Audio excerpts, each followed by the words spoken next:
Guten Tag. Heute möchte ich zum Vibrato sprechen und das Vibrato noch einmal demonstrieren, jetzt in Verbindung mit Musik. Nicht mehr ausschließlich der technische Aspekt sollte hier jetzt erklärt werden, denn den haben wir ja schon in einem früheren Video erläutert. Ich habe hier die Händel C-Moll-Sonate, dritter Satz, Adagio, vorliegen. Wir nehmen die erste Zeile einmal nur jetzt zum Üben, nicht aus musikhistorischer Perspektive. Das heißt, wir haben jetzt Legato, wir haben Vibrato, was wir, wenn wir jetzt mit Cembalo spielen würden und wenn wir es aufführen würden, vielleicht so nicht machen würden, aber dieses Stück hilft uns jetzt praktisch, das Vibrato nochmal neu einzuführen. Wir erinnern uns an das rhythmische Vibrato auf der Tonleiter.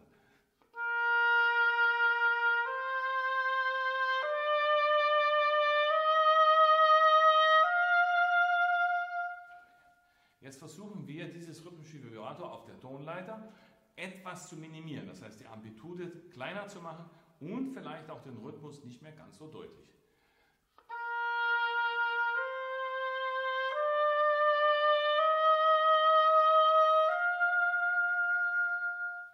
Ja, jetzt habe ich das versucht, ich hoffe, man konnte es hören.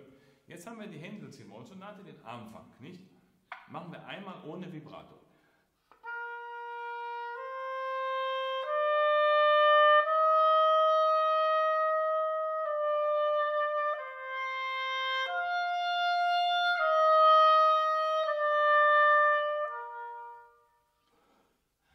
Ja, jetzt würde ich ein Vibrato machen zum Üben einmal, wo der Rhythmus vielleicht zu erkennen ist, 3er, 4er und auch die Amplitude.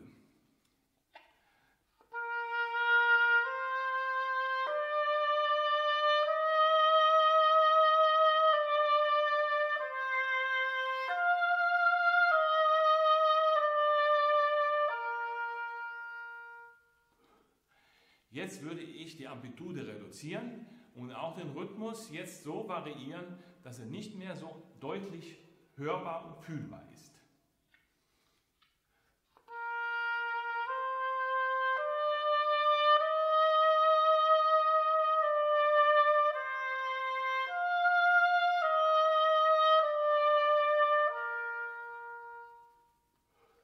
Ich hoffe, man konnte das hören.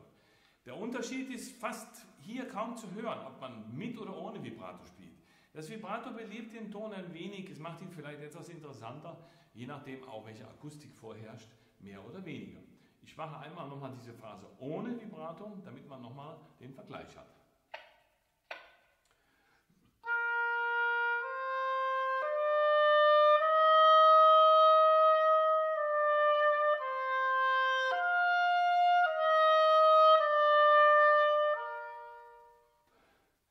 Jetzt mit wenig Vibrato, was sich nicht vordrängen sollte.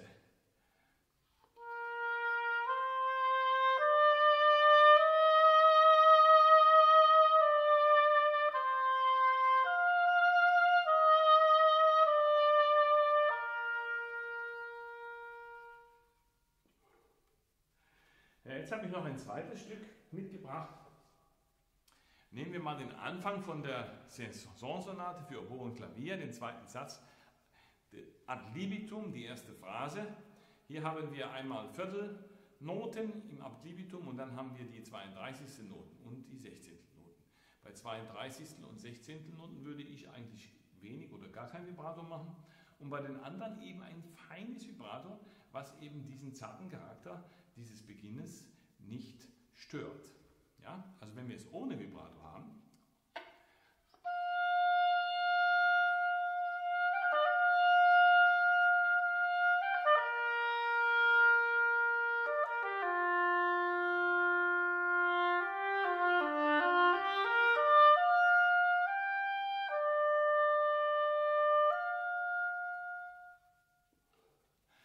ja, jetzt mache ich mit Vibrato.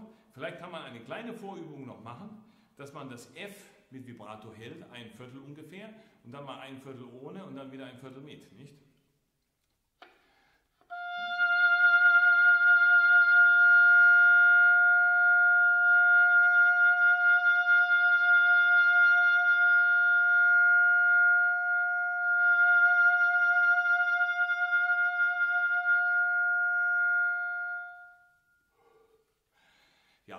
das war jetzt nochmal gezeigt, einmal ein Viertel mit, dann ein Viertel ohne. Jetzt versuchen wir eine sehr, sehr zarte Schwingung in die erste Phrase hineinzubringen, in die Viertelnoten.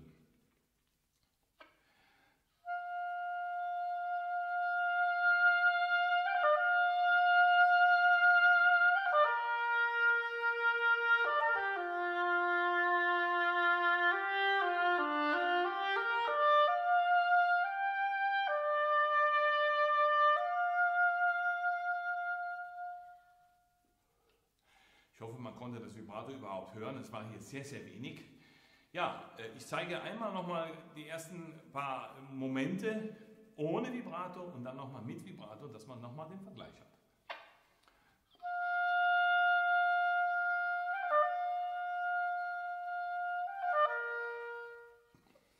Jetzt mit.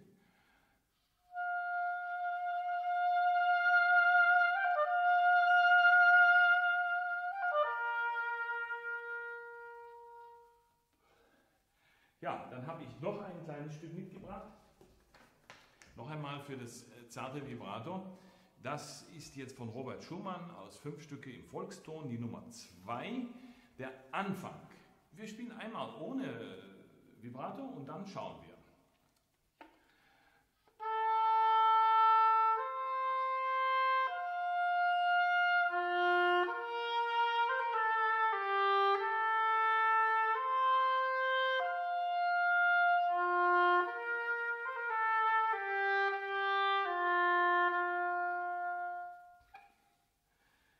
Da denke ich, bei diesem sanften Werk, das sollte ein sehr, sehr zartes Vibrato sein, was den Klang fein moduliert, aber sich in keiner Weise vordrängt. Also wenn man das auf dem F jetzt einmal intendieren würde, das Vibrato, dann würde ich jetzt mal zeigen, wie wenig.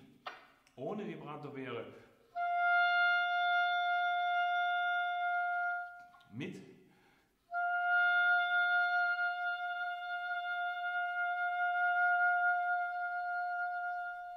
Das ist wirklich kaum zu hören hier. So, jetzt gehen wir in die Musik mit kleinem, feinen Vibrato.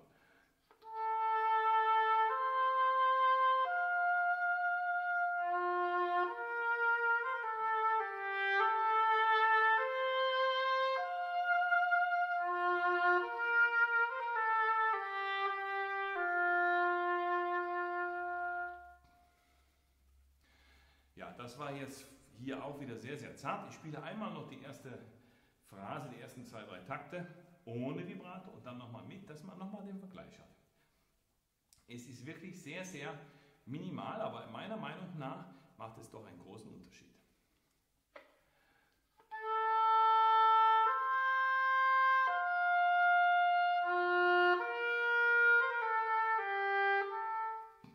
Jetzt mit.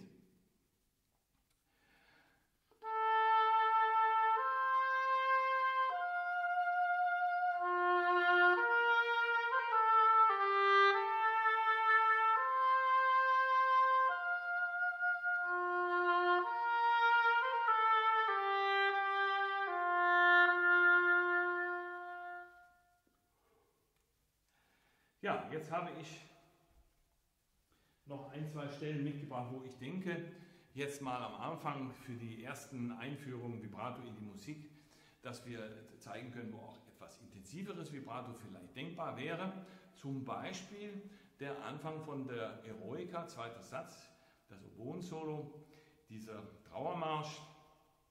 Ich denke, da könnte man vielleicht ein etwas intensiveres Vibrato sich vorstellen. Ja? Also ich mache mal intensives Vibrato auf einen Ton.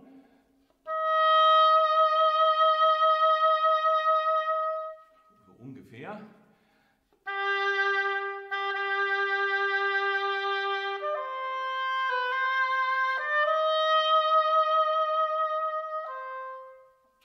Ja, mal ohne Vibrato.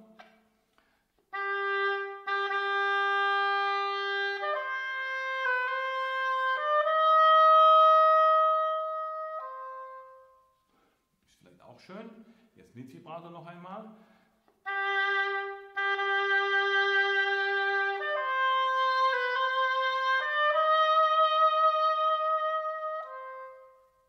Ja. Heutzutage ist tatsächlich vielmals gewünscht, mit sehr, sehr wenig Vibrato zu spielen, auch solche Stellen. Aber wir kommen dann in die Romantik, Schumann-Symphonie Nummer 2, der dritte Satz, Adagio espressivo, Oboen-Solo. Da würde ich tatsächlich sagen, man könnte dieses intensive Vibrato einsetzen. Bei der Eroica kann man vielleicht geteilter Meinung sein. Ja? Hier denke ich, würde es sehr, sehr gut passen. Ich spiele einmal ohne Vibrato den Anfang.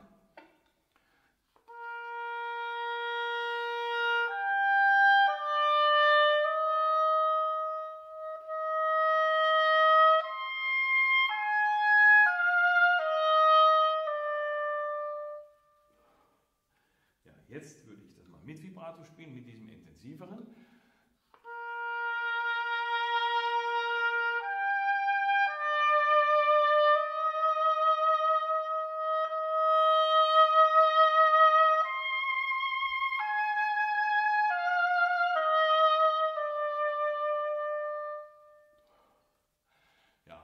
Das bleibt natürlich dann einem jeden Interpreten selbst überlassen, mit seinen Musikfreunden, mit den Dirigenten, mit den Musikkollegen, mit den Pianisten auf der Bühne dann einen entsprechenden musikalischen Ausdruck zu finden und gemeinsam zu gestalten. Die Bühne, die Größe der Bühne, der Konzertraum, wie groß, wie viel Publikum, auch welche Akustik, das sind alles verschiedene Faktoren, die natürlich das Vibrato und die Klangintensität des Vibratos und des Klangs überhaupt beeinflussen, und das bleibt eben doch individuell. Ich denke aber, ich konnte noch einmal zeigen, dass vor allen Dingen die verschiedenen Farben, das feine und auch das stärkere Vibrato mit diesem, was wir schon damals im ersten Einführungsvideo vorgestellt haben, mit dieser Weise des Vibrato zu erzeugen, dass es eine Möglichkeit ist, sehr flexibel zu gestalten. Soweit zum Vibrato für heute. Auf Wiedersehen.